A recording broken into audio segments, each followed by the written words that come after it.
পুনরায় মানুষকে উঠাবেন, মানুষকে পুনরায় উঠাবেন। ইজা জুলজিলাতিল আরদু জিলজালাহা ওয়া আখরাজাতিল আরদু আসকালাহা ওয়া ক্বালাল ইনসানু মা লাহা।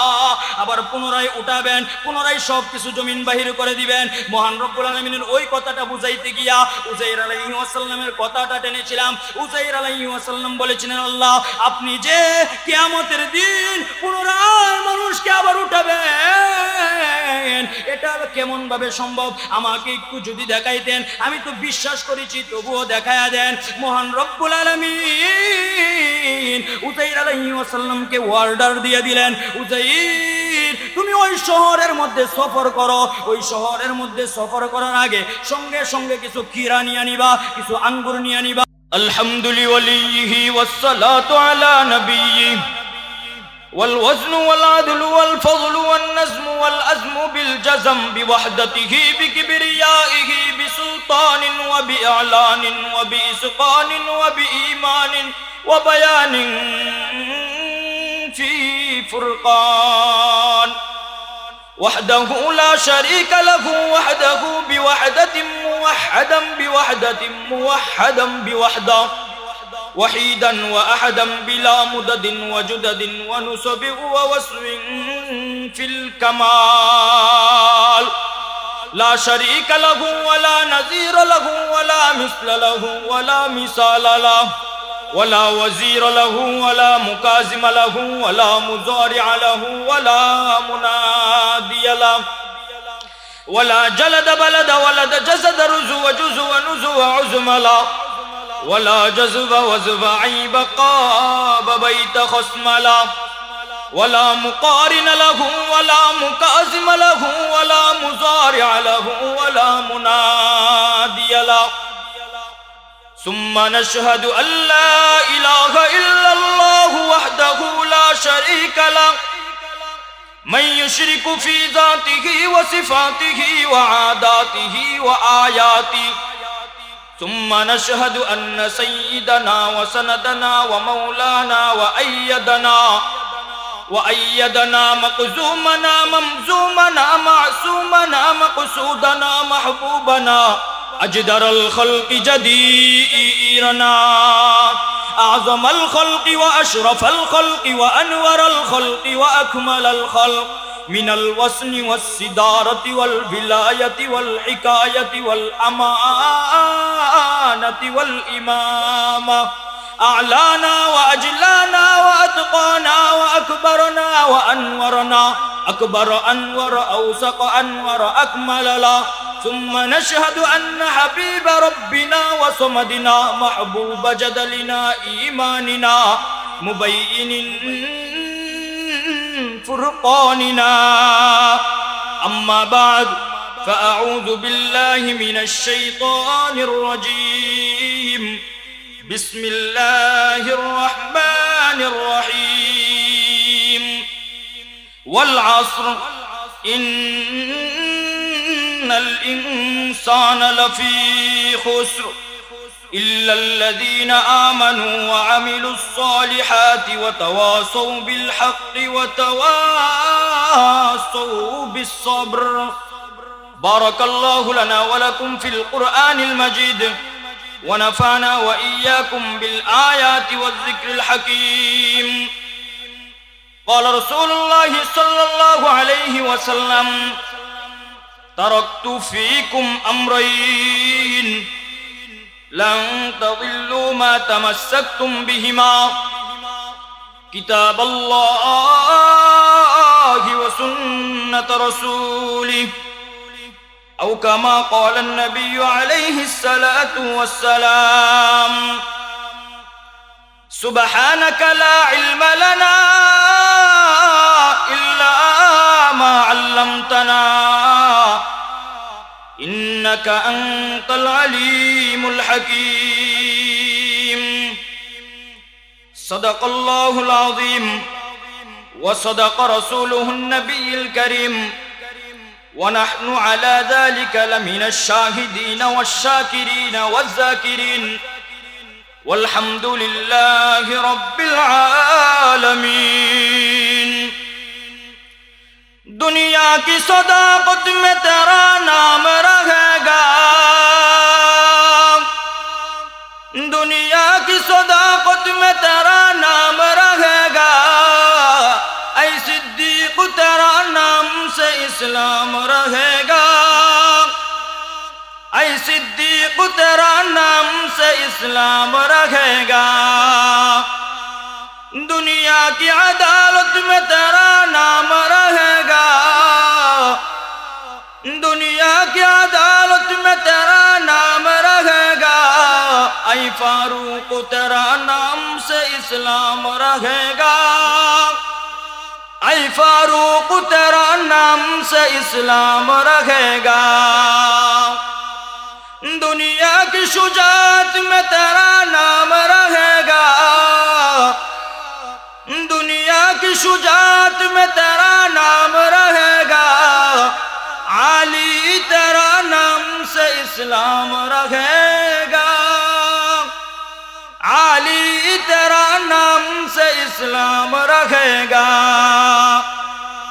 दुनिया की शखावत में तेरा नाम रहेगा, दुनिया की शखावत में तेरा नाम रहेगा, उस्मान गनी तेरा नाम से इस्लाम रहेगा, उस्मान गनी तेरा नाम से इस्लाम रहेगा।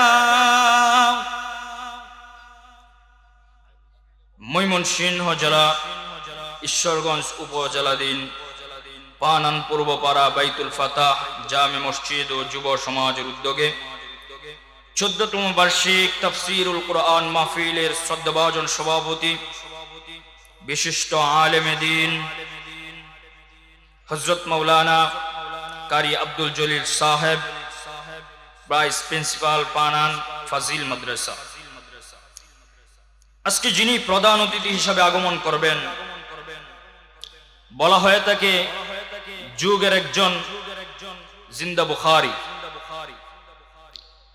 হাফিজুল হাদিস বলা হয়, বিশিষ্ট আলেমে দ্বীন মুফাসসিরে কুরআন হযরত মাওলানা মুফতি আরিফ জব্বার কাসিমি সাহেব, ঢাকা।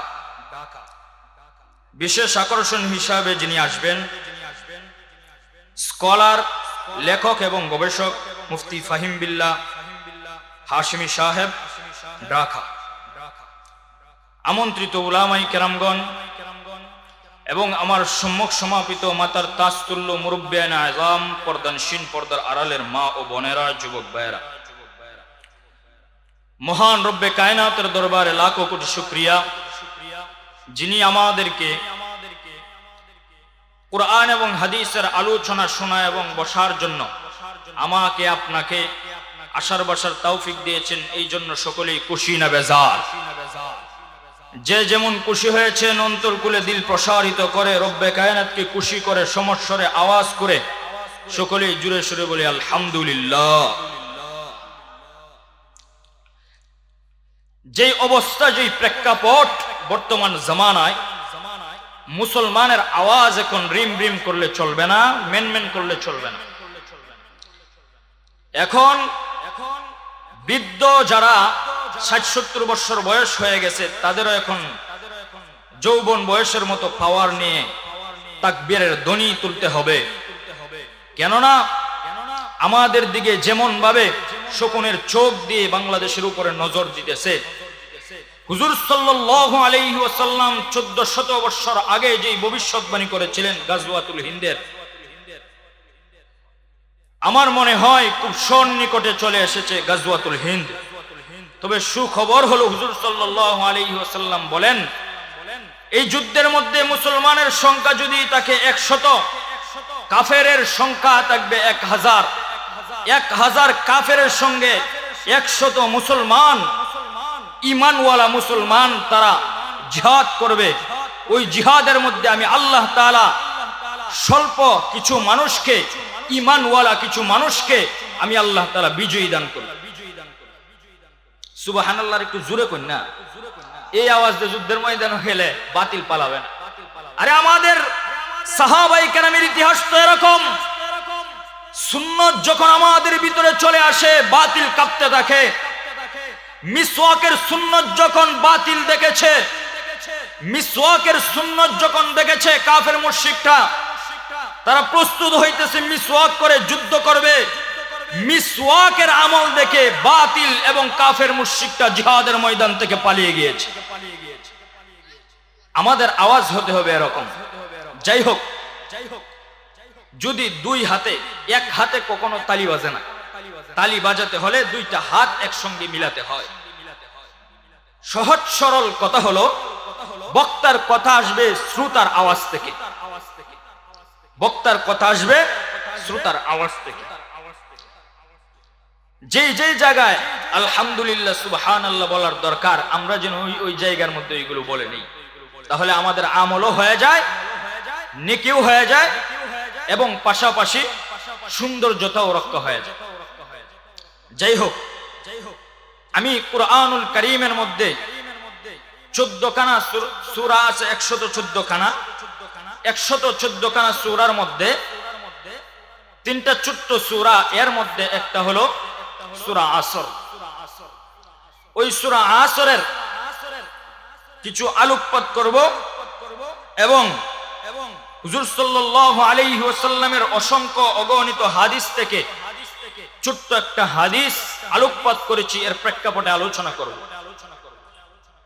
সূরা আসর যদিও সূরাটা ছোট হয়ে থাকে, বলা হয়েছে ওই সূরা যদি কুরআনুল কারীমের মধ্যে 114 খানা সূরার মধ্যে শুধু সূরা কাউসারই নাজিল করা হইতো, তাহলে কমপ্লিট হয়ে যায়। ওই সূরা আসর একজন কৃষকের জন্য, একজন ঈমানওয়ালার জন্য, একজন ব্যবসায়িকের জন্য, একজন সমাজসেবকের জন্য, একজন পারিশ্রমিকের জন্য, একজন চেয়ারম্যানের জন্য, একজন এমপির জন্য, একজন সাধারণ পাবলিকের জন্য, সকলের জন্য একটা কমপ্লিট সূরা। ওই সূরার ভিতরে কি দিয়েছেন, ওই সূরাটা কেমন, কার জন্য নাজিল করেছেন, তার ব্যাখ্যা কি, আগে আমরা বুঝি, তার সরল অনুবাদ অর্থটা বুঝি। ওয়াল আসর, আল্লাহ তাআলা সময়ের কসম খাইলেন, ইন্নাল ইনসানা লাফি খুসর, সময়ের কসম খেয়ে বললেন সকল মানুষই ধ্বংসের মধ্যে রয়েছে, পৃথিবীর সকল মানুষ ধ্বংসের মধ্যে রয়েছে। এই আয়াত যখন নাজিল করলেন সকলেই পেরেশানি হয়ে গেছে। আল্লাহ তাআলা দ্বিতীয় আয়াত, তৃতীয় আয়াত নাজিল করে দিলেন, ইল্লাল্লাযীনা আমানু, তবে তারা নয় যারা ঈমান আনে, ওয়া আমিলুস সলিহাত, যারা সৎ কাজের আদেশ করে, ওয়া তাওয়াসাউ বিল হাক্কি, যারা হক কথা মানুষকে বোঝায়, হকের প্রতি দাওয়াত দেয়, হকের উপর অটল থাকে, ওয়া তাওয়াসাউ বিস সবর, যারা কষ্টের মধ্যেও, যারা পেরেশানির মধ্যেও, যারা টাকা কম পয়সা কম তাদের মধ্যেও, পেরেশানির মধ্যেও যারা ধৈর্য ধারণ করে, তাদের জন্য চিন্তা করার কোনো কারণ নয়, তারা ধ্বংসের মধ্যে না। এবার বুঝতে হবে, সরল অনুবাদ গেল, এখন এই সূরার শানে নুজুল কি। মহান আল্লাহ তাআলা বলেন, ওয়াল আসরি ইন্নাল ইনসানা লাফি খুসর। সূরা আসর আল্লাহ তাআলা নাজিল করে দিয়ে মানুষকে বুঝাইয়া দিলেন, ও পৃথিবীর মানুষ, তোমরা শুনে রাখো, আমি মহান রব্বুল আলামিন সমস্ত পৃথিবীর সময়ের কসমকে বললাম। এই সূরা আসর নাজিল করে এর শানে নুজুল দুইটা হয়ে থাকে। মুফাসসিরিনে কেরাম বলেন, একটা শানে নুজুল হলো হযরতে আবু বকর রাদিয়াল্লাহু তাআলা আনহু যখন প্রথম ঈমান এনেছেন। হযরত আবু বকর রাদিয়াল্লাহু তাআলা আনহু মক্কা নগরীতে একজন প্রভাবশালী একজন ব্যক্তি ছিলেন, টাকাওয়ালা মালওয়ালা একজন ব্যক্তি ছিলেন। এই মালওয়ালা ব্যক্তি একজন বড় একজন ব্যবসায়িকও ছিলেন। ওই ব্যবসায়িক ব্যক্তিটা বললেন, সঙ্গে সঙ্গে বললেন, বড় একজন ব্যবসায়িক ছিলেন আবু বকর রাদিয়াল্লাহু তাআলা আনহু। হযরত আবু বকর রাদিয়াল্লাহু তাআলা আনহু যখন যখন প্রথম প্রথম ঈমান এনেছেন, ঈমান আনার পরে হযরত আবু বকর রাদিয়াল্লাহু তাআলা আনহু ব্যবসা বাণিজ্য করেন, তাবলীগী কাজও করেন, ঈমানের দাওয়াত দেন, কালিমার দাওয়াত দেওয়া শুরু করলেন। হযরত আবু বকর রাদিয়াল্লাহু তাআলা আনহু 8 ঘন্টা সময়কে ব্যবসার কাজে লাগাইতেন। 8 ঘন্টার মধ্যে এখন ঈমান আনার পরে ঈমানি যখন দাওয়াত দেওয়া শুরু করলেন, কালেমার দাওয়াত যখন দেওয়া শুরু করলেন, সময়টাকে 2টা ভাগে বিভক্ত করলেন। প্রথম ভাগে বিভক্ত করলেন, 4 ঘন্টা সময়কে একটা ভাগে বিভক্ত করে নিলেন, আর 4 ঘন্টা সময়কে আরেকটা ভাগে বিভক্ত করলেন। 4 ঘন্টা সময় তিনি ব্যবসার কাজে লাগান, আর 4 ঘন্টা সময় তিনি তাবলীগের কাজে লাগান, অর্থাৎ ইসলাম এবং ঈমানের দাওয়াত দেন, একত্ববাদের দাওয়াত দেন। যখন একত্ববাদের দাওয়াত দেওয়া শুরু করলো, হযরত আবু বকর রাদিয়াল্লাহু তাআলা আনহুর পাশে যেই ব্যক্তিগুলা, যেই মানুষগুলা ব্যবসা বাণিজ্য করত, কাফেররা ব্যবসা বাণিজ্য করত, বেদিনরা ব্যবসা বাণিজ্য করত, তারা বলতে লাগলো, দেখো আবু বকর আব্দুল্লাহর ছেলে মুহাম্মদের পালাই পরে আব্দুল্লাহর ছেলে মুহাম্মদের সঙ্গ নিয়ে ধ্বংস হয়ে যাইতেছে। মুহাম্মদে কি পড়াইলো, কি সঙ্গ দিল, কি যুক্তি পরামর্শ দিল, যুক্তি পরামর্শের জন্য ব্যবসা বাণিজ্য ছেড়ে দিয়ে অর্ধেক সময় ব্যবসা বাণিজ্য করে আর অর্ধেক সময় কার দাওয়াত দেয়। হযরতে আবু বকর তো ধ্বংস হয়ে যাবে, ব্যবসা বাণিজ্য ধ্বংস করে দিবে। হযরত আবু বকর রাদিয়াল্লাহু তাআলা আনহুকে যখন এইভাবে কথা বলতে লাগলেন, এক সময় হযরত আবু বকর রাদিয়াল্লাহু তাআলা আনহুর কাছে দ্বীন এবং ইসলামের দাওয়াতগুলো খুব প্রিয় হয়ে ওঠে। যখন দ্বীন এবং ইসলামের কথাগুলো প্রিয় হয়ে ওঠে, হযরতে আবু বকর রাদিয়াল্লাহু তাআলা আনহু 4 ঘন্টা সময় যে এক্সট্রা রেখেছিলেন 8 ঘন্টার ভিতরে, 4 ঘন্টা 2টা ভাগ করে 4 ঘন্টা সময় দিয়েছিলেন ব্যবসার কাজে, আর 4 ঘন্টা সময় ইসলাম এবং দ্বীন এবং একত্ববাদের দাওয়াত দিতেন। হযরতে আবু বকর রাদিয়াল্লাহু তাআলা আনহু যখন এইভাবে একত্ববাদের দাওয়াত দেওয়া শুরু করলেন, মক্কাবাসীগণ বলতে লাগলেন, আবু বকর মুহাম্মদের পালাই পরে মুহাম্মদের একসঙ্গে মুহাম্মদের সঙ্গে থেকে মুহাম্মদের নেসবতে গিয়ে আবু বকর ধ্বংস হয়ে যাইতেছে। আমার আপনার নবী বিশ্ব নবী রাহমাতুল আলামিনের প্রথম একজন সাহাবী হযরতে আবু বকর রাদিয়াল্লাহু তাআলা আনহু। আসল মূল কথাটা, যে যেটা চিনেছে মূল্য দিয়া কিনেছে, যে যেটা চিনে নাই সস্তা দিলেও কিনে নাই। আসল কাফের মুশরিকরা ঈমান জিনিসটাই বুঝে নাই, ইসলাম জিনিসটা বুঝে নাই। 4 ঘন্টা সময় যে ব্যবসার কাজে দিতেন, ওই 4 ঘন্টা সময়ও তিনি দ্বীনের দাওয়াতের কাজে লাগাই দিয়েছেন, ব্যবসা বাদ দিয়া দিলেন। যখন ব্যবসা বাণিজ্য বাদ দিয়া দিলেন, হযরতে আবু বকর রাদিয়াল্লাহু তাআলা আনহুকে এখন বলতেছে, দেখো আবু বকর ধ্বংস হয়ে যাচ্ছে, ধ্বংস হয়ে যাচ্ছে। মানুষ এইভাবে মানুষের মুখে মুখে উঠে গেছে।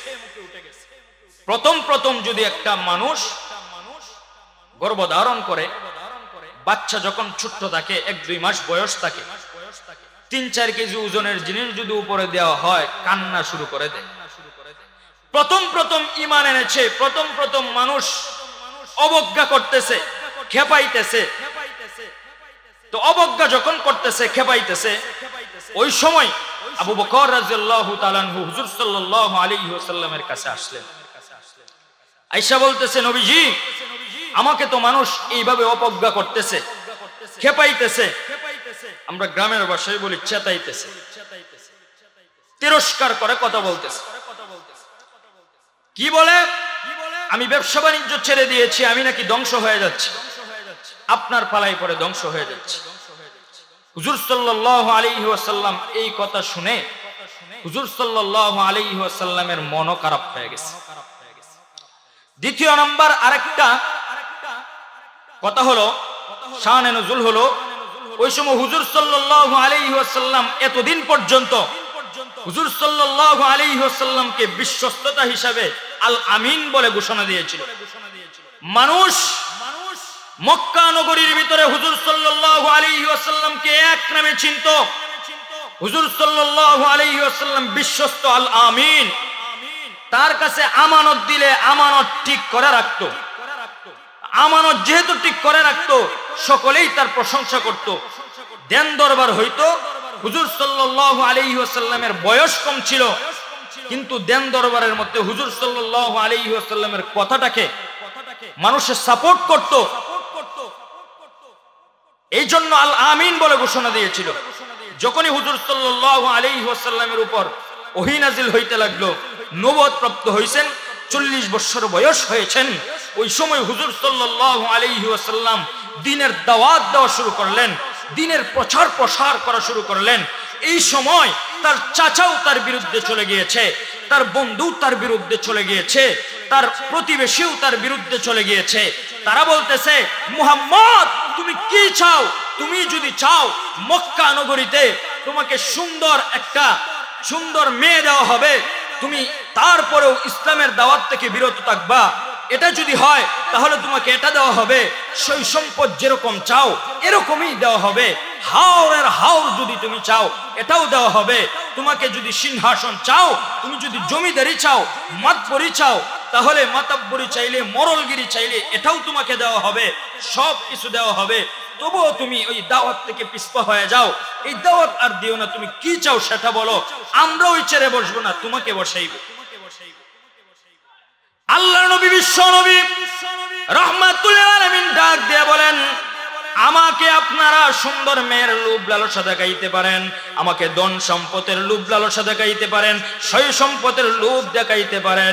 শুনে রাখেন, আমাকে ধন সম্পদের লোভ দেখায় কোনো লাভ নাই, আমাকে সুন্দর মেয়ে, সুন্দর নারী, গাড়ি বাড়ির লোভ দেখায় কোনো লাভ নাই।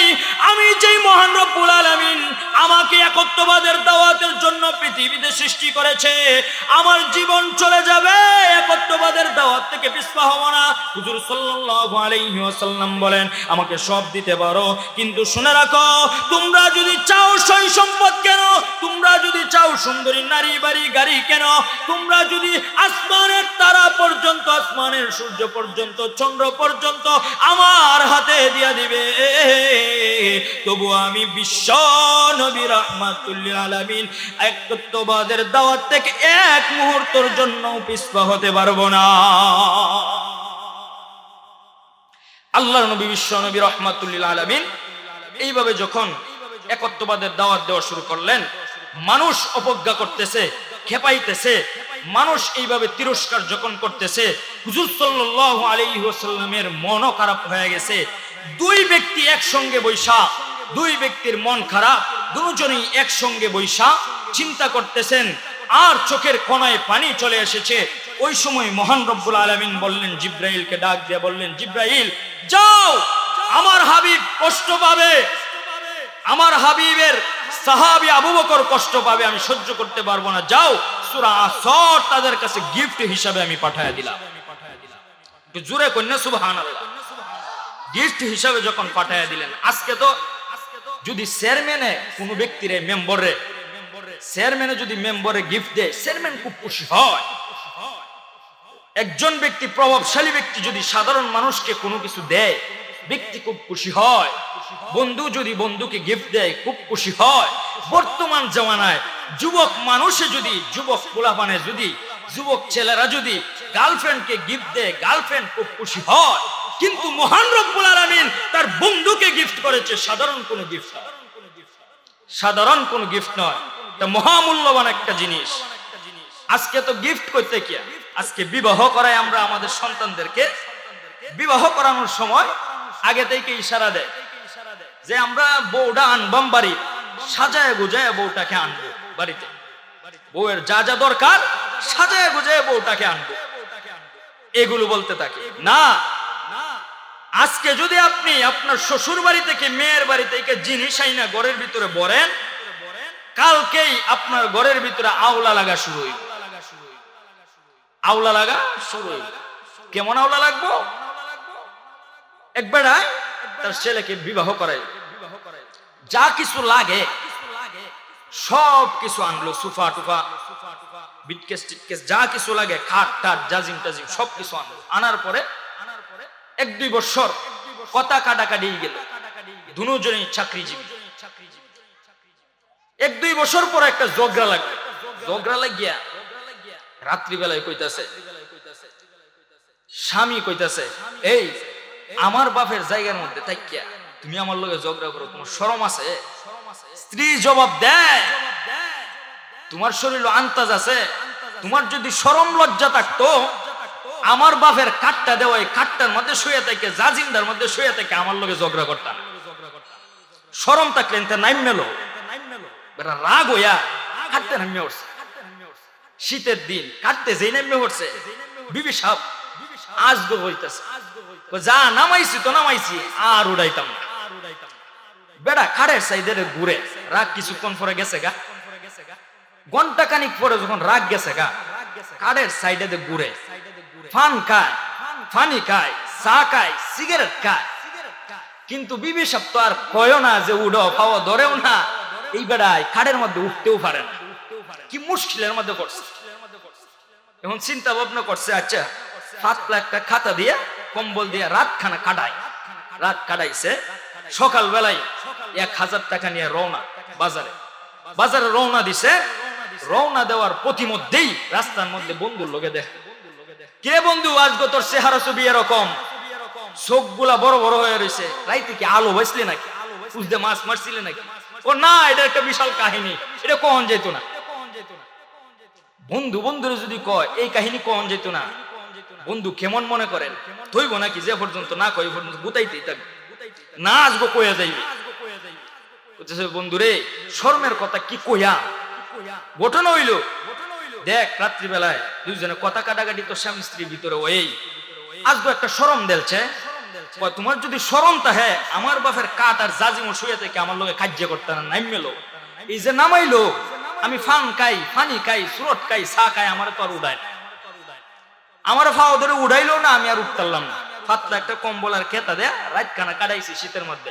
এইভাবে সম্ভব না। আমি 1000 টাকা লইয়া বাজারে রওনা দিছি, একটা লেপ একটা তুষক বানাই আনবো।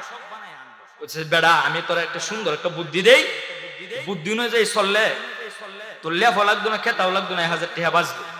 তুমি বিনিময়ে কি চাও? 1 কার্টুন মিষ্টি দিবে, 1 কেজি মিষ্টি। কোনেও আমার যদি 1000 টাকা বাঁচে তুমি 1 কেজি মিষ্টি খাইবা, সমস্যা তো আর না। এই কথা কইয়া শুন বুদ্ধিটা হইলো, তুমি গে আসগো যে সময় যাইতে থাকবা বাড়ির দিয়ে কইবা শুনো আমার বাপের জমি, আমার বাপের জমির মধ্যে কেউর বাপের কাঠ থাকতো না, আমি কেউর বাপের কাঠও থাকতাম না, কিন্তু আমার বাপের জমির মধ্যে কেউর বাপের কাঠও থাকতো না। বেটা গেল গিয়া উড়ানোতে কে কোয়া শুরু করে দিছে, হ্যাঁ আমার বাপের জমির মধ্যে কেউর বাপের কাঠ থাকতো না, আমি কেউর কাঠও থাকতামও না।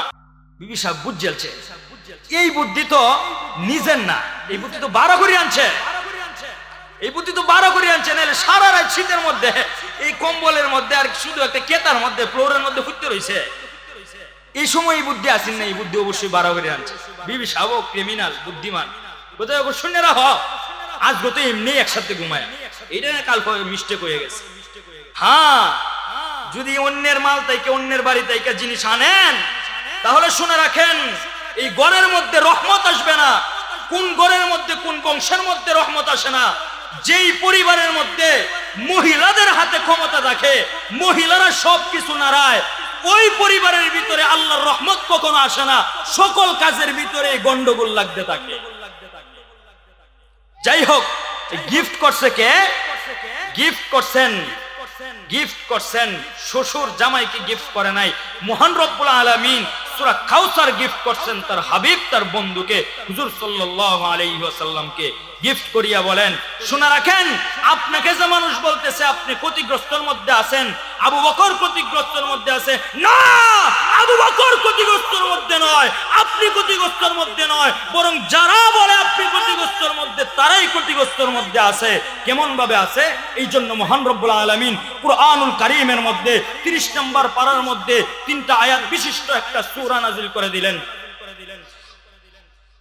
ওয়াল আসরি ইন্নাল ইনসানা লাফি খুসর, ওয়াল আসর, মহান রব্বুল আলামিন জানায়া দেন ও দুনিয়াবাসী শুনে রাখো, আমি আসরের কসম খাইলাম। কেমন আসরের কসম খাইলেন? মহান রব্বুল আলামিন হুজুর সাল্লাল্লাহু আলাইহি ওয়াসাল্লামকে বলেন, নবীজি সূরা আসরের কসম খাইলাম, আপনার কাছে আসর নাজিল করে দিলাম, আসর নামক একটা গিফট পাঠিয়ে দিলাম, আসর সূরা নাজিল করিয়া বলে দিলাম ওয়াল আসর, আমি সময়ের কসম খাইলাম। অর্থাৎ কোন সময়ের কসম খাইলেন? হুজুর সাল্লাল্লাহু আলাইহি ওয়াসাল্লামকে অতীত সময়ের কসম খায়া আল্লাহ তাআলা বুঝাইলেন না, অতীত সময়ের কথা বলে নাই, বর্তমান সময়ের কথা বললেন, বর্তমান সময়ের কথাও বলে নাই। মহান রব্বুল আলামিন ভবিষ্যতের সময়ের কথা বললেন, ভবিষ্যতের সময়ের কথা বলে নাই। মহান রব্বুল আলামিন জানা যায় ওয়াল আসর, আমি সময়ের কসম খাইলাম, অর্থাৎ যেই সময়ের কসম খাইলেন, যেই বস্তুর কসম মহান রব্বুল আলামিন কান, ওই বস্তুই দামি হয়ে যায়। একজন ব্যবসায়ীকের কাছে তার গদ্দির দাম বড় হয়ে যায়, তার গদ্দির দামটা বড় হয় বিদায় একজন মানুষের কাছে গদ্দির কসম খায়া বলে। একজন বাবা, তার কাছে সন্তান খুব মূল্যবান জিনিস, এই জন্য সন্তানের কসম খায়া বলেন। একজন গৃহস্থের কাছে এই জমির বেশি দাম, জমির মূল্যবান, জমিটা তার কাছে মূল্যবান, এই জন্য জমির কসম খায়া বলেন। আর মহান রব্বুল আলামিন সাধারণ কোন জিনিসের কসম খাই নাই, মহান রব্বুল আলামিন কসম খাইলেন সময়ের।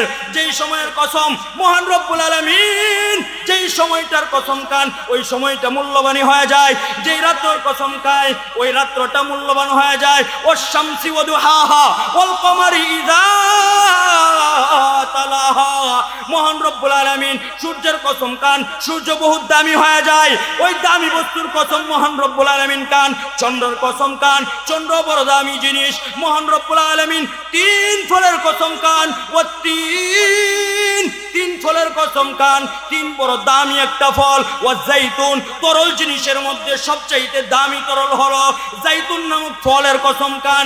যেই জিনিসের কসম মহান রব্বুল আলামিন খান, ওই জিনিসটাই বড় দামি হয়ে যায়। হুজুর সাল্লাল্লাহু আলাইহি ওয়াসাল্লামকে বলেন ওয়াল আস, আমি সময়ের কসম খাইলাম। কোন সময়ের কসম খাইলেন? মাজির কসম খাইলেন না, মাজির কসম খাই নাই, হালের কসম খাইলেন। মুস্তাকবিলের কসম খাইলেন, হালের কসম খাইলেন না, হালের কসম খাই নাই। হুজুর সাল্লাল্লাহু আলাইহি ওয়াসাল্লামকে বোঝান ওয়াল আস নাজিল করে সমস্ত সময়ের কসম খাইলাম। সমস্ত সময়ের কসম কেমন ভাবে খাইলেন? হযরত আদম আলাইহিস সালাম থেকে নিয়ে কিয়ামত পর্যন্ত যত সময় অতিবাহিত হয়ে যাবে, যত মানুষ আসবে ওই সময়ের মধ্যে সকল মানুষ এবং সকল সময়ের কসম খায়া বললেন ওয়াল আসর, আমি সকল সময়ের কসমকে বললাম। ওয়াল আসর ইন্নাল ইনসানা লাফি খুসর, ইন্নাল ইনসানা লাফি খুসর। মহান রব্বুল আলামিন বললেন সমস্ত মানুষ ক্ষতিগ্রস্তর মধ্যে। কোন মানুষগুলা ক্ষতিগ্রস্তর মধ্যে? বোঝা দরকার কোন মানুষগুলা ক্ষতিগ্রস্তের মধ্যে। যখন ওই আয়াত নাজিল করলেন সকলেই হতভম্ব হয়ে গেলেন, তাহলে কি আমরাও ক্ষতিগ্রস্তের মধ্যে? পরবর্তী আয়াত নাজিল করে বললেন ইল্লাল্লাযীনা আমানু, তবে তারা নয় যারা চারটা কাজ করবে, চারটা জিনিস যাদের ভিতরে চলে আসবে তারা ক্ষতিগ্রস্তের মধ্যে নয়। কোন চারটা জিনিস? প্রথম নম্বরে হলো যাদের ভিতরে ঈমান আনবে। যারা ঈমান আনবে তারা ক্ষতিগ্রস্তের মধ্যে নয়। সুতরাং যারা ঈমান আনবে তারা ক্ষতিগ্রস্তের মধ্যে থাকবে না, তারা লাভবানের মধ্যে থাকবে। কেমন ভাবে লাভবানের মধ্যে থাকবে? কাফের মুশরিকরা যত ভালো কাজই করুক না কেন, যত ভালো কাজই করুক না কেন, তার ফলাফল দুনিয়ার মধ্যেই পেয়ে যাবে। যেমন হযরত আয়েশা রাদিয়াল্লাহু তাআলা একদিন রাত্রে বেলায় আমার আপনার নবী বিশ্ব নবী রাহমাতুল লিল আলামিনকে জিজ্ঞাসা করলেন, নবীজি কাফের মুশরিকরা যারা দুনিয়ার মধ্যে ভালো কাজ করবে, কাফের মুশরিকরা বেদিনরা, তারাও কি আখিরাতে সুফল পাবে? তারাও কি আখিরাতে জান্নাত পাবে? আমার আপনার নবী বিশ্ব নবী রাহমাতুল লিল আলামিন বলেন, আয়েশা না, তারা পাবে না। তারা দুনিয়ার কাজ দুনিয়ায় হয়ে যাবে। দুনিয়াতে ভালো কাজ করছে, এই জন্য দুনিয়াতেই এর ফসল দেওয়া দেওয়া হবে। এই জন্য দেখবেন কিছু কিছু মুসলমান এখন বলে কাফের মুশরিকরা এবং বেদিনরা ধন সম্পদের মালিক, বিল্ডিং এর মালিক, ধন দৌলতের মালিক, গাড়ি বাড়ির মালিক, স্বর্ণ রূপার মালিক, হীরা মণি মুক্তার মালিক, কিন্তু আমরা যে ঈমান আনলাম আল্লাহ কি আমরারে দেখছে না? আল্লাহ কি আমাদেরকে দেখে নাই? না, আল্লাহ তাআলা আমাদেরকে দিবেন কখন? আমরা জান্নাতে যাব যখন। মহান রব্বুল আলামিন আমাদেরকে দিবেন কখন? আমরা জান্নাতে যাব যখন। এই জন্য বললেন তারা যে ভালো কাজ করবে, আয়েশা শুনো, তাদের ভালো কাজগুলোর পরিণাম আমি আল্লাহ তাআলা দুনিয়াতেই দিয়ে দিবে, আখিরাতে দিবেন না। আর মুমিন ভালো কাজ করবে, এটা আখিরাতেও দিবে, দুনিয়াতেও দিবে, আখিরাতেও দিবে। এই জন্য বললেন যারা ঈমান আনবে তারা নয়, তারা ধ্বংসের মধ্যে পড়বে না। কারা ধ্বংসের মধ্যে পড়বে? যারা ঈমান আনবে না, কাফের মুশরিক বেদিনরা ধ্বংসের মধ্যে পড়ে যাবে। এই জন্য বলে দিলেন ইন্নাল ইনসানা লাফি খুসর, সকল মানুষ ধ্বংসের ভিতরে, ইল্লাল্লাযীনা আমানু, যারা ঈমান আনবে তারা নয়। বুঝতে হবে ঈমান কাকে বলে। ঈমান 6 জিনিসকে বলে। 6 জিনিসের ভিতরে যদি 6 জিনিসকে যদি আমরা বুঝতে পারি, বিশ্বাস করতে পারি, তাহলে আমাদের ঈমান আনা সহজ। আমরা ঈমানের ভিতরে হয়ে যাব, আমরা মুমিন হয়ে যাব। 6টা জিনিস কি? 1 নম্বরে মহান রব্বুল আলামিনের একত্ববাদকে বিশ্বাস করতে হবে। 2 নম্বরে মহান রব্বুল আলামিনের সমস্ত মনোনীত সমস্ত রাসূলগণকে, নবীগণকে, সমস্ত পয়গম্বরগণকে বিশ্বাস করতে হবে। 3 নম্বরে সমস্ত ফেরেশতাগণকে বিশ্বাস করতে হবে। 4 নম্বরে আসমানি কিতাবগুলোকে বিশ্বাস করতে হবে। 5 নম্বরে মহান রব্বুল আলামিন আবার যে কিয়ামতের পরে মানুষকে জীবিত করবে, ওই জীবিত যে করবে হাসরের ময়দানে, ওটাকে বিশ্বাস করতে হবে। অনেক কাফের মুশরিকরা বলে আমাদের জীবন তো ইনুই শেষ, আবার মৃত্যুর পরে আবার পুনরায় জীবিত করবে, এটা কেমন ভাবে সম্ভব? এই প্রশ্নটা উযাইর আলাইহি ওয়াসাল্লাম বলছেন। উযাইর আলাইহি ওয়াসাল্লাম কেমন ভাবে বলছেন? বলছেন এমন ভাবে, একই সঙ্গে দুজনের বয়স এক, যমজ 2 ভাই, একই বৎসরে মৃত্যু, একই দিনে জন্ম, বয়সের পার্থক্য হলো 100 বৎসর। এটা সহজভাবে ছোট্ট একটা ঘটনা বলি। ঘটনাটা হলো উমর রাদিয়াল্লাহু তাআলা আনহু যখন খলিফাতুল মুসলিমিন, তখন এক বেদিন গেলেন, এক পাদ্রী গেলেন। পাদ্রী গিয়ে বললেন, উমর, আমি তো জানি তুমি একজন ইসলামের ভালো একজন পাণ্ডিত্যপূর্ণ একজন ব্যক্তি, তাহলে তোমার কাছে আমি 3টা প্রশ্ন করব।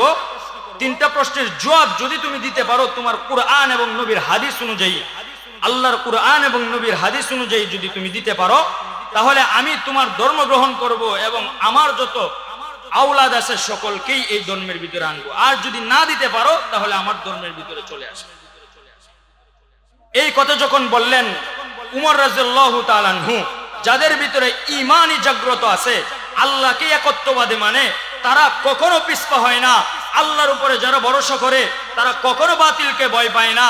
উমর রাদিয়াল্লাহু তাআলা আনহু এক তো হলো ইলমওয়ালা ব্যক্তি, এক তো হলো আমলওয়ালা ব্যক্তি, এক তো হলো জান্নেওয়ালা ব্যক্তি। ওই জান্নেওয়ালা ব্যক্তি আল্লাহর উপর ভরসা করে বললেন, যাও তুমি 3টা প্রশ্ন কি করো, আল্লাহর রহমতে আমি জবাব দিয়ে দেব। সঙ্গে সঙ্গে বললেন, পাদ্রী বললেন, 1 নম্বর প্রশ্ন, এমন কোন জায়গা যেটা ওই দিনের আগে কোনো সময় সূর্যের আলো ওই জায়গার মধ্যে পড়ে নাই, ওই সময় সূর্যের আলো এই জায়গাটাই পড়ছে, আর কোনোদিন পড়বেও না।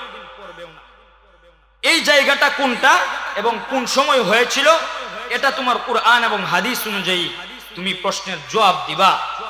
2 নম্বরে কি? 2 নম্বরে হলো 2 জন ব্যক্তি একই সঙ্গে, যমজ 2 ভাই, একই সঙ্গে জন্ম, একই বৎসরে মৃত্যু, বয়সের পার্থক্য হলো 100 বৎসর। কোন পয়গম্বর সে, কোন 2 জন ব্যক্তি, কোন সময়? আল্লাহর কুরআন এবং নবীর হাদিস অনুযায়ী এটা জানায়া দাও, প্রশ্নের জবাব দিয়ে দাও। 3 নম্বরে কি? 3 নম্বরে হলো কোন সেই ব্যক্তি, যেই ব্যক্তি 40 দিন পর্যন্ত কবরের ভিতরে রয়েছে, কবর ওই ব্যক্তিটাকে 40 দিন পর্যন্ত পৃথিবীর এইখানে ওইখানে নিয়ে ঘোরাফেরা করছে, 40 দিন পরে আর ওই কবর ওই জীবিত ব্যক্তিটাকে রাখতে পারে নাই, কবর ওই ব্যক্তিটাকে বাহির করে দিছে। এই 3টা প্রশ্ন আল্লাহর কুরআন এবং নবীর হাদিস অনুযায়ী দিয়া দাও। সঙ্গে সঙ্গে এই কথা বলার সাথে সাথে বললে, ঠিক আছে, আমি 3টা প্রশ্নের জবাব আল্লাহর কুরআন এবং নবীর হাদিস অনুযায়ী। এই কথাটা শুনতে পারলেন 12 বছরের একটা শিশু আব্দুল্লাহ ইবনে আব্বাস রাদিয়াল্লাহু তাআলা আনহু। এই কথাটা যখন শুনলেন, শোনা মাত্রই ঘরের এক কর্নার থেকে দরজা দিয়ে বাহির হইয়া বললেন, চাচা যান, আপনি যদি কিছু মনে না করেন তাহলে তিনটা প্রশ্নের জবাব আমি দিয়ে দেই। কি বলো, তোমার বয়স তো মাত্র 12 বছর। আব্দুল্লাহ ইবনে আব্বাস রাদিয়াল্লাহু তাআলা আনহু বলেন, 12 বছর বয়স সমস্যা নাই, আল্লাহর কুরআন এবং নবীর হাদিস অনুযায়ী তিনটা প্রশ্নের জবাব আমি পাদ্রীর সামনে দিয়ে দেব। এই কথা যখন বললেন, রাইসুল মুফাসসিরিন আব্দুল্লাহ ইবনে আব্বাস রাদিয়াল্লাহু তাআলা আনহুর চেহারা দেখা ওই পাদ্রী বলতেছে, কি ব্যাপার, ওই 12 বছরের শিশু যদি এই জবাব দিয়ে দেয় আমার তো সম্মান থাকবে না, আমার সম্মান দুলিশাদ হয়ে যাবে। উমর রাদিয়াল্লাহু তাআলা আনহু মুস্কি হাসি দিয়ে বললেন, যে যাকে চিনেছে, আগেই বললাম মূল্য দিয়ে কিনেছে, যে যাকে চিনে নাই সস্তা দিলেও তা কিনে নাই। উমর রাদিয়াল্লাহু তাআলা আনহু রাইসুল মুফাসসিরিন আব্দুল্লাহ ইবনে আব্বাস রাদিয়াল্লাহু তাআলা আনহু বয়স মাত্র 12 বছর, চিনতে তিনি দ্বিধাবোধ করে নাই। রাইসুল মুফাসসিরিন আব্দুল্লাহ ইবনে আব্বাস রাদিয়াল্লাহু তাআলা আনহুর চেহারার দিকে তাকায়া বলেন, যাও ভাতিজা যাও, আজকে মুসলমানের সন্তান সিংহ পুরুষ জানায়া দাও। কেমন ভাবে জানায়া দিবা? রাইসুল মুফাসসিরিন আব্দুল্লাহ ইবনে আব্বাস রাদিয়াল্লাহু তাআলা আনহু বললেন, ও পাদ্রী শুনে রাখো, 1 নম্বর প্রশ্ন তুমি করেছিলে কোন সেই জায়গা, যেই জায়গার মধ্যে পৃথিবীর মধ্যে সর্বপ্রথম এই জায়গার মধ্যে একবারেই সূর্যের আলো পড়েছে, বিগত বছরে আর কোনো সময় ওই জায়গায় সূর্যের আলো পড়ে নাই, আর কখনো এই জায়গায় সূর্যের আলো পড়বে না। জায়গাটা কোনটা ওইটা নির্ধারিত বলেন, এবং কুরআন, আল্লাহর কুরআন নবীর হাদিস অনুযায়ী বলতে হবে। রাইসুল মুফাসসিরিন আব্দুল্লাহ ইবনে আব্বাস রাদিয়াল্লাহু তাআলা আনহু বলেন, পাদ্রী ভাই আপনি শুনে রাখেন, বয়স মাত্র 12 বছর। 12 বছরের একটা শিশু, মনোযোগ দিয়া শুনেন, আমরা 12 বছরের শিশুদের হাতে মোবাইল ফোন দিয়া দেই না। আমরা রাইসুল মুফাসসিরিন আব্দুল্লাহ ইবনে আব্বাস রাদিয়াল্লাহু তাআলা আনহুর মতো একজন ব্যক্তি যদি আমাদের সন্তানকে গঠন করাইতে পারি, শুনে রাখেন, কাফের মুশরিকরা চোখ তুলে তাকাবে দূরের কথা, কাফের মুশরিকরা ছোট বাচ্চাদের দিকে তাকায় লেজ গুটায় পালাইতে দেরি হবে না। চিৎকার দিয়ে বলেন আল্লাহু আকবার। রাইসুল মুফাসসিরিন আব্দুল্লাহ ইবনে আব্বাস রাদিয়াল্লাহু তাআলা আনহু ডাক দিয়া বলেন, পাদ্রী ভাই প্রথম নাম্বার প্রশ্ন করলেন, পৃথিবীর কোন সেই জায়গা যেই জায়গার মধ্যে পৃথিবীতে একবারে সূর্যের আলো পড়েছে আর কখনো ওই জায়গার মধ্যে সূর্যের আলো পড়বে না, কোন সেই জায়গা? রাইসুল মুফাসসিরিন আব্দুল্লাহ ইবনে আব্বাস রাদিয়াল্লাহু তাআলা আনহু বলেন, পাদ্রী ভাই আপনি শুনে রাখেন, যখন ফেরাউন বাহিনী যখন মূসা আলাইহিস সালামকে দাওয়া করতেছিল তাদেরকে সমূলে ধ্বংস করে দিবে, চোখটা বুঝিয়া সুন্দর করে মনোযোগ দিয়া শুনি, ও পাননবাসী, আমাদের জীবনকে কেমন ভাবে গঠন করতে হবে, আমাদের সন্তানকে কেমন ভাবে গঠন করতে হবে, দ্বীন এবং ইসলাম কেমন ভাবে বুঝতে হবে। আমরা যদি দ্বীন এবং ইসলামটাকে নিজের ভিতরে নিয়ে আনে, আমরা যদি রাসূল সাল্লাল্লাহু আলাইহি ওয়াসাল্লামের আদর্শ নিজের ভিতরে নিয়ে নেই, তাহলে জেনে রাখেন, শুনলাম নাকি ওই পানানের ময়দানে এমন বালুর চর ছিল, কোনো কিছু একসময় হইতো না, একসময় কোনো কিছু হইতো না। আপনাদের তো সৌভাগ্য, ওই পানানের ময়দানে সুন্দর সুন্দর কৃষি কাজ এখন হয়ে যায়। একজন বুজুর্গ আয়েশা, শুনলাম মুরব্বীদের জবানে, শুনলাম একজন ব্যক্তি, আলেম একজন ব্যক্তি নাকি ওই পানানের ময়দানে দোয়া করলেন মহান রব্বুল আলামিনের দরবারে। মহান রব্বুল আলামিন ওই বুজুর্গ ব্যক্তির দুয়ার বদৌলতে পানানের মধ্যে এমন বরকত দিয়ে দিয়েছে, এখন প্রত্যেকটা মানুষ কৃষি কাজের মধ্যে লিপ্ত। যেই জায়গায় যেটা লাগানো হয় ওই জায়গা থেকে মহান রব্বুল আলামিন সম্পদ বাহির কইরা দেয়, টাকার উৎস বাহির কইরা দেয়। ও বাবাজি শুনে রাখেন, এখনো যারা ঘরের ভিতরে বসে রয়েছেন, এখনো যারা মা বোনদেরকে বলে দেই, আপনারা এখনো আপনাদের সন্তান নবীওয়ালা, সিরাতওয়ালা, নবীজির আখলাকওয়ালা বানানোর জন্য, কিছু আলোচনা শোনার জন্য বরকতময় মজলিসে পাঠায়া দেন। ঘরের জিম্মাদারি মহান রব্বুল আলামিন নিয়ে নিবে। যেই কথা বলতেছিলাম, ও মুসলমান মুসলমান মনোযোগ দিয়ে শুনে নেন। রাইসুল মুফাসসিরিন আব্দুল্লাহ ইবনে আব্বাস রাদিয়াল্লাহু তাআলা আনহু বলে দিলেন, চাচা যান, প্রশ্নের প্রথম জবাব হলো ফেরাউন বাহিনী যখন মূসা আলাইহিস সালামকে সমূলে ধ্বংস করে দিবেন, সমূলে যখন ধ্বংস করে দিলেন, ওই চিন্তা ভাবনা করে যখন পাকড়াও করবে পরের দিন, ওই সময় মূসা আলাইহিস সালাম এবং তার দলবল বাহিনী নিয়ে পরের দিন চলে যাবে। এমন সময় রাইসুল মুফাসসিরিন বলেন, ওই সময় মূসা আলাইহিস সালাম তার দলবল বাহিনী নিয়ে ঘুমায়া পড়লেন। আর ওইদিকে ফেরাউন বাহিনী মুরুগ নিয়ে বড় বড় মুরুগ নিয়ে ওই দিন ঘুমাইলেন। কেননা ওই সময় তো ফজরের সময় আজান হইতো না, ফজরের নামাজ ছিল না, ওই সময় ফজরের নামাজ ছিল না, ওই জন্য ফজরের আজানও হইতো না। মুরুগে ডাক দিত, ডাক দেওয়ার সঙ্গে সঙ্গে উঠে যাইতো। ওই দিন মুরুগে আর ডাক দেই না। মহান রব্বুল আলামিন বলে দেন, আমি ফেরাউন বাহিনীর কানের ভিতরে ঘুমটা ঢেলে দিলাম।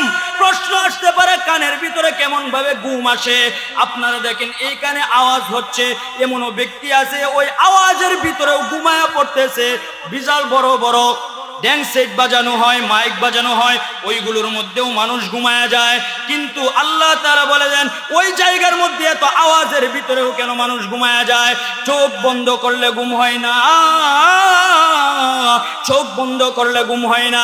মহান রব্বুল আলামিন কান যখন বন্ধ করে দেয়, মানুষের সকল কিছু বন্ধ হয়ে যায়, ধীরে ধীরে ধীরে ধীরে চোখও বন্ধ হয়ে যায়। ওই সময় ঘুম এসে যায়, অচেতন অবস্থায় চলে যায়। এই জন্য বলে দিলেন মহান রব্বুল আলামিন, ওই দিন ফেরাউন বাহিনীর ভিতরে এবং ফেরাউনদের কানের ভিতরে মহান রব্বুল আলামিন ঘুম ঢেলে দিলেন। ঘুম যখন ঢেলে দিলেন, মুরুগে ওই দিন ডাক দেয় নাই, মুরুগেও ডাক দেয় নাই, ঘুমও ঢেলে দিছে। সঙ্গে সঙ্গে বললেন, যান মূসা আলাইহিস সালাম তার দলবল বাহিনী নিয়ে ছুটতে লাগলেন। ছুটতে ছুটতে ছুটতে ছুটতে যখন এক পর্যায়ে দেখে ফেরাউন বাহিনীও ঘুম থেকে উঠে পড়ছে, ওইটা দেখে মূসা আলাইহিস সালামের দলবল বাহিনী নিয়ে মূসা কোথায় চলে যায় তাদেরকে পাকড়াও করার জন্য। কেউ ঘোড়া নিলেন, কেউ গাধা নিলেন, কেউ উট নিলেন, উট নিয়ে ছুটাছুটি শুরু করলেন। চুইটা দেখে মূসা আলাইহিস সালাম নীল নদের দিকে যাইতেছে। দেখেন চতুর্থীয় দিক থেকে, তিনটা দিক থেকে মূসা আলাইহিস সালামের বাহিনীকে পাকড়াও করে আসতেছে। ওই সময় মূসা আলাইহিস সালামের উম্মতগণ বলতে লাগলেন, ওগো পয়গম্বর, আপনি একজন মহান রব্বুল আলামিনের মনোনীত একজন নবী পয়গম্বর, এখন আমরা কোথায় যাব? আমরা তো আপনার কাছে একত্ববাদের দাওয়াতের আপনার কাছ থেকে সবক নিয়েছি, আপনাকে নবী হিসাবে মেনেছি, একত্ববাদ আল্লাহকে এক বলে বিশ্বাস করেছি। আপনি আল্লাহর কাছে বলেন, আজকে তো আমাদের কোনো রাস্তা নাই, তিনটা দিক থেকে ফেরাউন বাহিনী ঘিরে দিয়েছে, আর কোনো রাস্তা নাই। ওই সময় বললেন, আপনি আল্লাহর কাছে বলেন একটা রাস্তার ব্যবস্থা করতে। যখন মূসা আলাইহিস সালাম মহান রব্বুল আলামিনকে ডাক দিয়ে বললেন, আল্লাহ, তুমি এত সুন্দর সুন্দর জায়গা, তুমি এত সুন্দর সুন্দর মানুষকে সুন্দর সুন্দর উপহার দিয়েছো, বিপদে আপদে তুমি মহান রব্বুল আলামিন বিপদের মধ্যে তাদেরকে তুমি রক্ষা করেছো। যেমন ভাবে দেখেন, আগুনের মধ্যে যখন ইব্রাহিম আলাইহিস সালামকে নিক্ষেপ করা হইল, নিক্ষেপ করার সময় ইব্রাহিম আলাইহিস সালামকে আগুনের মধ্যেও বললেন, বারদাউ ওয়া সালামান আলা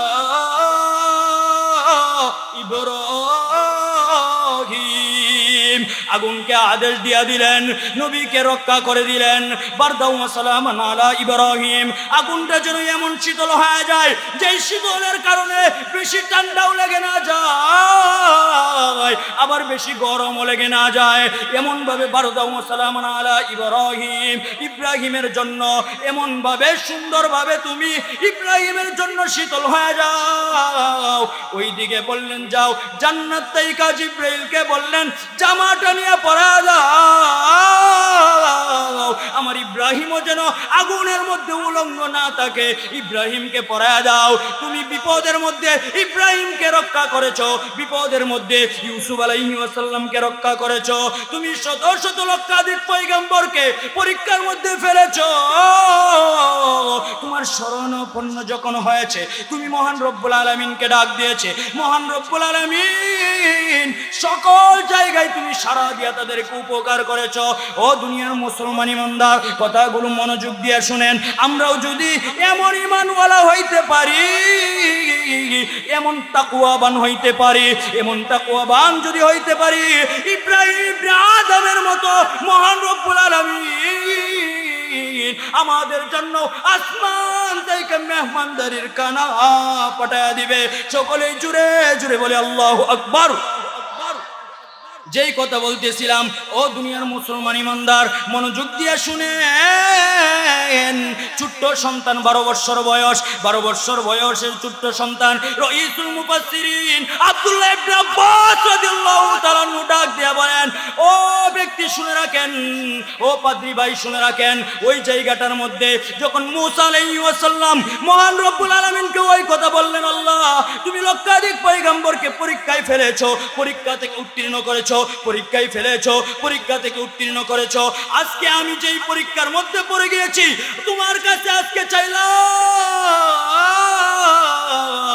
তুমি আজকে ওই পরীক্ষা থেকে রক্ষা করো। মহান রব্বুল আলামিন বললেন, মূসা তোমার হাতে এটা কি? মূসা বললেন, এটা লাঠি। যাও ওই লাঠি দিয়ে নীল নদের ভিতরে তুমি বাড়ি দাও। আল্লাহ তাআলার কথা অনুযায়ী পয়গম্বর মূসা আলাইহিস সালাম তার হাতের লাঠি দিয়ে বাড়ি দিল নীল নদে। বাড়ি দেওয়ার সঙ্গে সঙ্গে মহান রব্বুল আলামিন 300 ফিটের রাস্তার মতো 12টা রাস্তা মহান রব্বুল আলামিন খুলিয়া দিলেন। চিৎকার দিয়ে বলেন আল্লাহু আকবার। 12টা রাস্তা যখন খুলিয়া দিলেন, সঙ্গে সঙ্গে 12টা রাস্তা কেন খুললেন প্রশ্ন আসতে পারে। আরে 12টা রাস্তা এই জন্য খুলে দিলেন, শুনে রাখেন, শুনে রাখেন। আমার আপনার নবী বিশ্ব নবী রাহমাতুল আলামিনকে বললেন, নবীজি আপনি কেন পেরেশানি হয়েছেন, আপনি কেন চিন্তা করেন? আপনাকে তো এমন উম্মত দিয়েছি যে উম্মত জিহাদের ময়দানের মধ্যে আপনার দিকে লক্ষ্য করে কাফের যখন তীর মারবে 8 বছরের শিশুর মতো ডাল হিসাবে দাঁড়ায় যাওয়ার জন্য ছোট্ট বাচ্চাও প্রস্তুত হয়ে যাবে। সুবহানাল্লাহ। আপনারা ফানান নাই, আজগর ফানান মনে সুবহানাল্লাহ নাই, জোরে কন্যা সুবহানাল্লাহ। আচ্ছা আপনারা কি খারাপ লাগতেছে আলোচনা? রাইসুল মুফাসসিরিন আব্দুল্লাহ ইবনে আব্বাস রাদিয়াল্লাহু তাআলা আনহু এভাবে বলতে লাগলেন, মূসা আলাইহিস সালাম উম্মতের কথা বললেন, কেন 12টা রাস্তা করলেন? 12টা রাস্তা এই জন্য করলেন, ওই 12টা রাস্তা নবীজি আপনাকে যে উম্মত দিয়েছি ওই উম্মত ঈসাকে দেই নাই, মূসাকে দেই না, দাউদকে দেই নাই, সুলাইমানকে দেই নাই, কাউকে দেই না। আপনার উম্মত এমন উম্মত হবে, আপনি দুনিয়া থেকে বিদায় হওয়ার পরেও যখন ভারত থেকে নূপুর শর্মার মতো নষ্টা মহিলা যখন আপনার বিরুদ্ধে কথা বলবে, বাংলাদেশের আদনা পরিমাণ ইমানওয়ালা ব্যক্তিও ওই নূপুর শর্মার বিরুদ্ধে ঈমানি তরবারি নিয়ে দাঁড়াইতে দেরি হবে না। আপনাকে এমন উম্মত দিয়েছি। আর মূসা আলাইহিস সালাম বনি ইসরাইল তো এমন, মূসা আলাইহিস সালাম রে কয়, মূসা আপনি আর আপনার আল্লাহ দুইজন মিলে জিহাদ করেন, যুদ্ধ করেন, যুদ্ধ করে বিজয় লাভ করে আসবেন, আপনাকে স্বাগতম জানাবো, মিষ্টি খাওয়া। জিহাদের ময়দানে মূসাকে ছাইরা চলে আসে।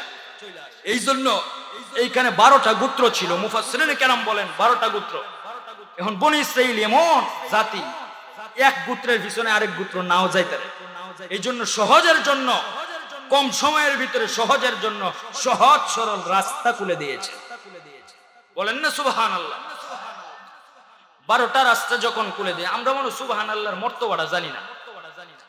কোন ব্যক্তি যদি দুনিয়ায় একবার সুবহানাল্লাহ বলে আর সময় মতো একবার সুবহানাল্লাহর জন্যই জান্নাতে যাওয়ার জরিয়া হয়ে যায়।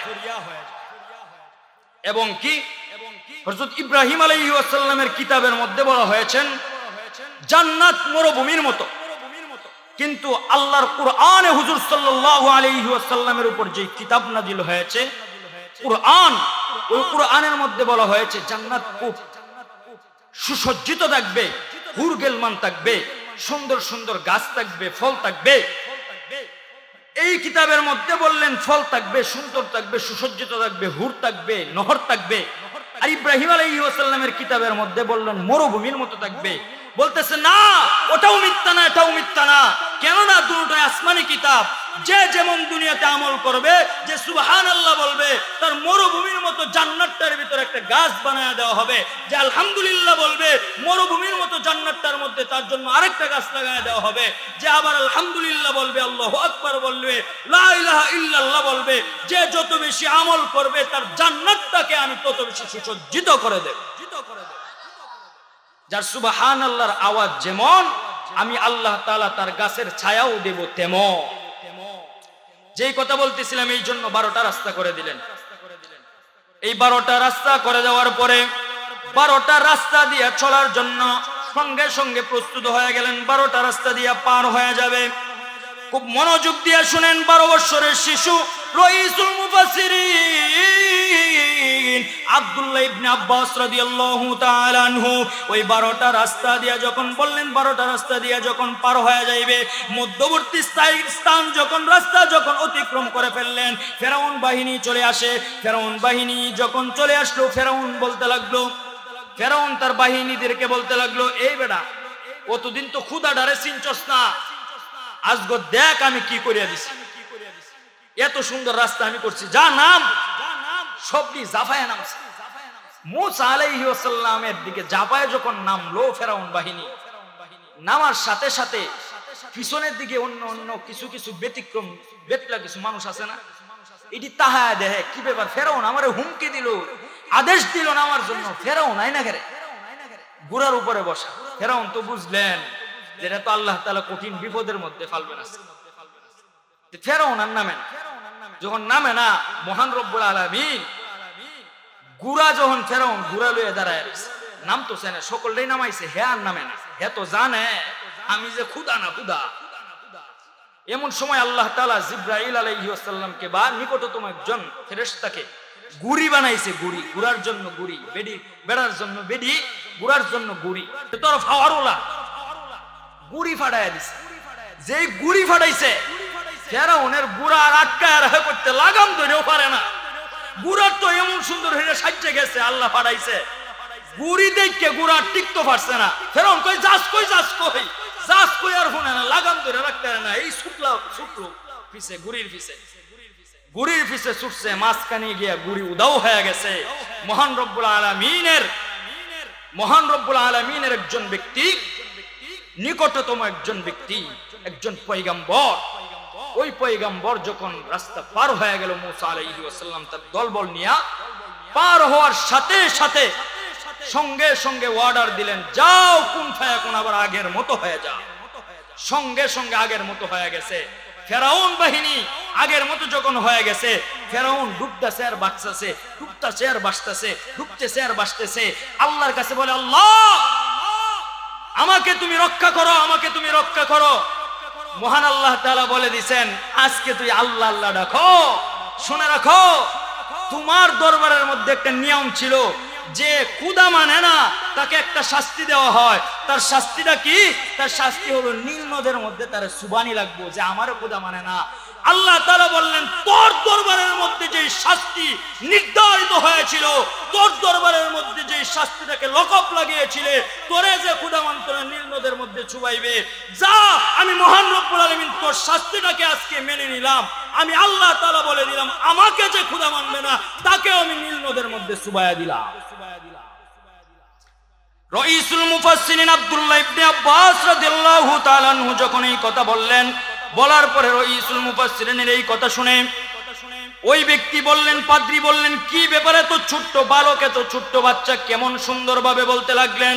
রাইসুল মুফাসসিরিন আব্দুল্লাহ ইবনে আব্বাস রাদিয়াল্লাহু তাআলা আনহু ডাক দেয়া বলেন, এবার দ্বিতীয়টা শুনেন। দ্বিতীয়টা হলো, দ্বিতীয় বাক্যটা হলো, দ্বিতীয় বাণীটা হলো, দ্বিতীয় কথাটা হলো, দেখো এমন দুজন ব্যক্তি যারা একই সঙ্গে যমজ, একইভাবে জন্ম হয়েছে, একই দিনে জন্ম হয়েছে, যমজ দুই ভাই, এবং একই বৎসরে মৃত্যু হয়েছে। দুজনের বয়সের ভিতরে পার্থক্য হলো 100 বৎসরের।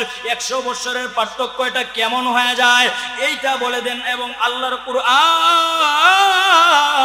এবং নবীর হাদিস অনুযায়ী বলে দেন। এই কথা যখন বললেন, রাইসুল মুফাসসিরিন আব্দুল্লাহ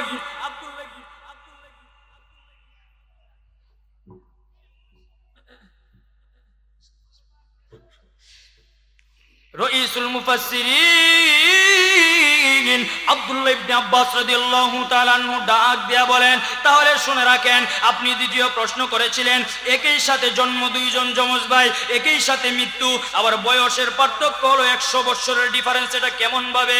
এই যে বলেছিলাম, ঈমান আনার জন্য 6টা জিনিসের দরকার, 6টা জিনিসের দরকার ঈমান আনার জন্য, 6টা জিনিসের দরকার। এর মধ্যে 5 নাম্বার হলো আখিরাতকে বিশ্বাস করতে হবে, এবং আল্লাহ তাআলা কিয়ামতের দিন পুনরায় মানুষকে উঠাবেন, মানুষকে পুনরায় উঠাবেন। ইজা যুলজিলাতিল আরদু জিলজালাহা ওয়া আখরাজাতিল আরদু আসকালাহা ওয়া ক্বালাল ইনসানু মা লাহা। আবার পুনরায় উঠাবেন, পুনরায় সবকিছু জমিন বাহির করে দিবেন। মহান রব্বুল আলামিনের ওই কথাটা বুঝাইতে গিয়া উযাইর আলাইহিস সালামের কথাটা টেনেছিলাম। উযাইর আলাইহিস সালাম বলেছিলেন, আল্লাহ আপনি যে কিয়ামতের দিন পুনরায় মানুষকে আবার উঠাবেন, এটা কেমন ভাবে সম্ভব? আমাকে একটু যদি দেখাইতেন, আমি তো বিশ্বাস করেছি, তবুও দেখায়া দেন। মহান রব্বুল আলামিন উযাইর আলাইহিস সালামকে অর্ডার দিয়ে দিলেন, উযাইর তুমি ওই শহরের মধ্যে সফর করো। ওই শহরের মধ্যে সফর করার আগে সঙ্গে সঙ্গে কিছু ক্ষীরা নিয়ে নিবা, কিছু আঙ্গুর নিয়ে নিবা, একটা ব্যাগ নিয়ে নিবা, আর একটা গাদা নিয়ে তুমি সফর করবা। আল্লাহর কথা অনুযায়ী উযাইর আলাইহিস সালাম সব কিছু নিয়ে রেডি হয়ে গেলেন, সফরের দিকে রওনা হইলেন, মরুভূমির দিকে রওনা হইলেন। আল্লাহর নবী উযাইর আলাইহিস সালাম যখন রওনা হয়ে গেলেন, রওনা হইতে হইতে ওই শহরে গেলেন, ক্লান্ত হয়ে গেলেন, গাধাটাকে একটা গাছের মধ্যে বাঁধলেন, বাঁধার পরে ওই জায়গার মধ্যে ক্লান্ত হয়ে বসলেন। বসার সঙ্গে সঙ্গে মহান রব্বুল আলামিন উযাইর আলাইহিস সালামের কানের ভিতরে ঘুম ঢেলে দিলেন।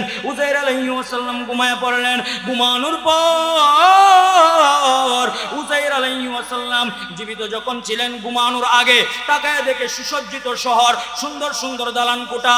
যখন ঘুমায় পড়লেন, ঘুম থেকে উঠার পরে মহান রব্বুল আলামিন উযাইর আলাইহিস সালামকে ডাক দিয়া বললেন, উযাইর তুমি কয় ঘন্টা ঘুমাইলা, কতক্ষণ সময় ঘুমাইলা?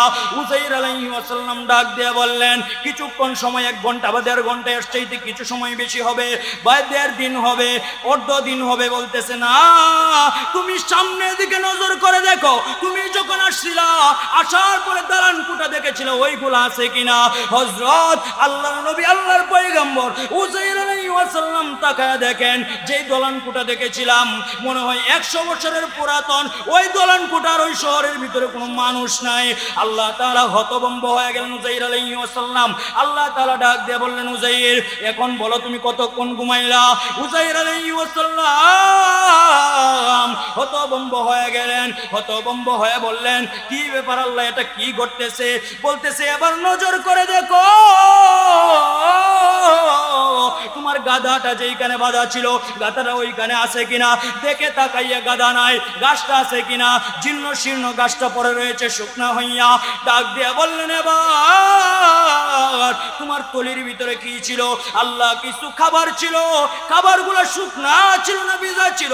খাবারগুলো ভিজা ছিল। ভিজা খাবারগুলা কোনগুলা খাবার ছিল? কিছু কিরা ছিল আর কিছু আঙ্গুর ছিল।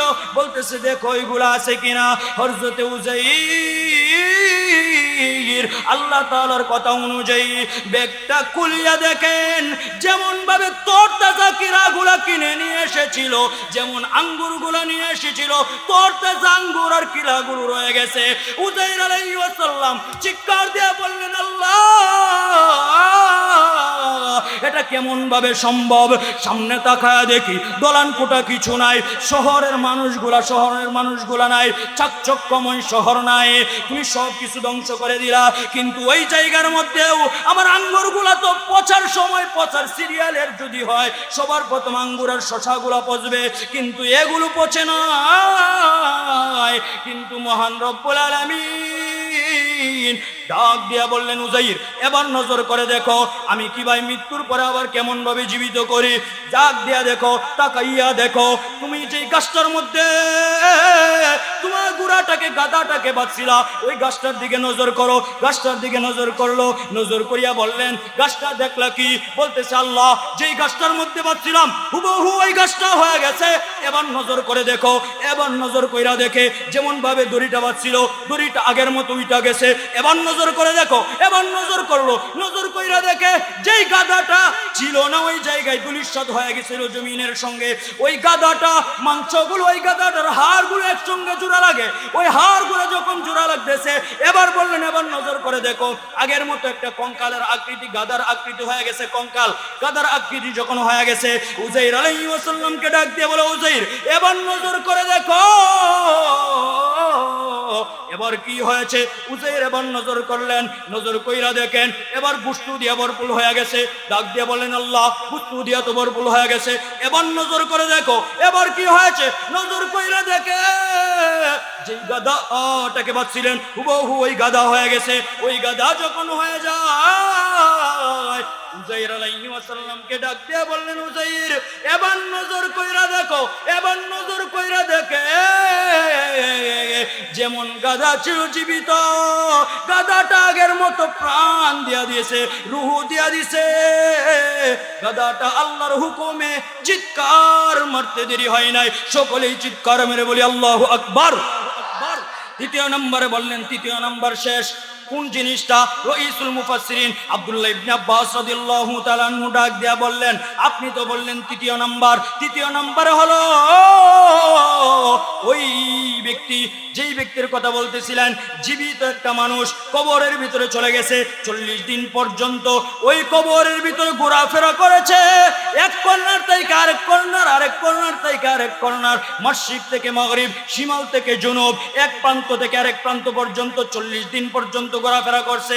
40 দিন পরে ওই কবর আর ওই ব্যক্তিকে ধরে রাখতে পারে না, কবর নিজে নিজে নিজে নিজে ওই ব্যক্তিটাকে বাহির কইরা দিছে। ওটা কোন জায়গা, কোন সেই ব্যক্তি? আল্লাহর কুরআন এবং নবীর হাদিস অনুযায়ী বলে দাও।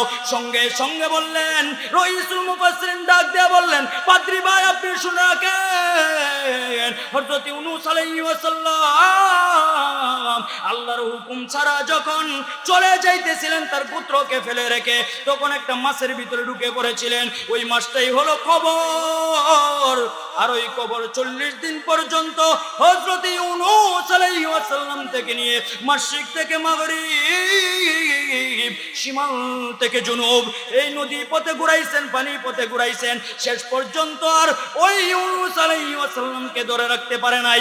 ইউনূস আলাইহিস সালাম দেখলেন সাগরের তলদেশেও পাথরের মধ্যে কি জানি আওয়াজ হয়। জিবরাইল আলাইহিস সালামকে বললেন, জিবরাইল কি আওয়াজ হয়? পাথরের মধ্যেও সমুদ্রের যেই জায়গায় যায় টুনটুন করে আওয়াজ হয়। জিবরাইল আলাইহিস সালাম ডাক দিয়া বললেন, ওগো আল্লাহর পয়গম্বর, পৃথিবীর এমন কোন সৃষ্টি নয়, ৮০,০০০ মাখলুকাত মহান রব্বুল আলামিন, কোন কিতাবে ১৮,০০০ মাখলুকাত, কোন কিতাবে ৪০,০০০, কিন্তু প্রসিদ্ধ মুফাসসিরিনে কেরামদের মতে ৮০,০০০ মাখলুকাত, সমুদ্রের ছোট ছোট প্রাণী পর্যন্ত মহান রব্বুল আলামিনের জিকির করে। যখন এই কথা বললেন সঙ্গে সঙ্গে ইউনূস আলাইহিস সালাম বললেন, লা ইলাহা ইল্লা আনতা সুবহানাকা ইন্নী কুনতু মিনাজ জালিমিন। এই কথা বলতে দেরি হইল, ওই মাছ ইউনুসকে আর পেটে ধরে রাখতে পারে না, ইউনুসকে বাহির কইরা দিল। রাইসুল মুফাসসিরিন মাত্র বয়স কয় বছর? 12 বছর বয়স। 12 বছরের শিশু যখন 3টা জবাব দিয়ে দিল, পাদ্রী ভাই বলতে লাগলেন, ওমর আর দেরি করিয়া দরকার নাই, আমার হাতটা তার হাতটা দিয়া দাও। কার হাত দেব? 12 বছরের শিশুর হাতটা দিয়া দাও, তার হাতে কালেমা পড়িয়া মুসলমান হয়ে যায়। রাইসুল মুফাসসিরিন আব্দুল্লাহ ইবনে আব্বাস রাদিয়াল্লাহু তাআলা আনহু ওই 12 বছরের শিশু হাতটা বাড়ায় দিলেন, পাদ্রী আপনি আমার হাত দিয়ে ধরেন, আপনি আমার হাতটা ধরেন। সঙ্গে সঙ্গে হাতটা ধরলেন। হাত ধরতে দেরি হইল, রাইসুল মুফাসসিরিন আব্দুল্লাহ ইবনে আব্বাস রাদিয়াল্লাহু তাআলা আনহুর জবানে কালেমা পড়ে, আর ওই পাদ্রী ব্যক্তিও কালেমা কইরা সঙ্গে সঙ্গে মুসলমান হইতে দেরি হয় নাই। চিৎকার দিয়ে বলেন আল্লাহু আকবার।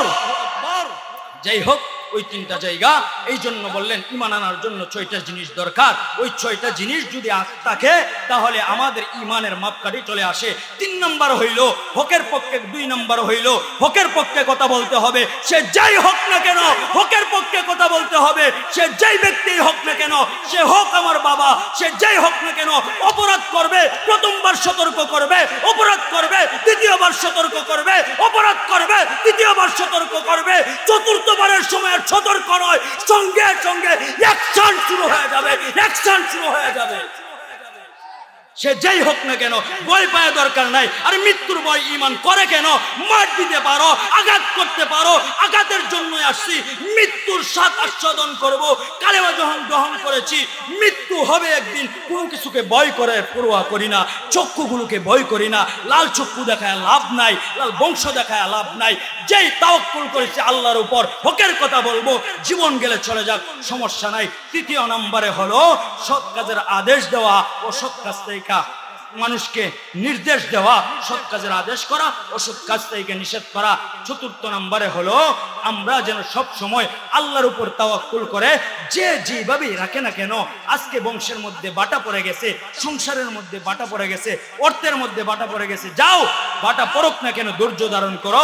মহান রব্বুল আলামিন তোমার উপর তাওয়াক্কুল করবেন। মহান রব্বুল আলামিন তুমি যখন তাওয়াক্কুল করবে, আল্লাহ তাআলা বরকত দিয়ে দিবেন। আল্লাহ তাআলা যেন আমাদেরকে সূরা আসরের উপর আমল করার তৌফিক দান করুন। ওয়া মা আলাইনা ইল্লাল বালাগ। Presents by Kuakata media centre. হক্কানি আলেমদের নিত্য নতুন ভিডিও পেতে আমাদের চ্যানেলটি সাবস্ক্রাইব করুন। কুয়াকাটা মিডিয়া সেন্টার, ইসলামিক বিনোদনের বিশ্বস্ত সঙ্গী।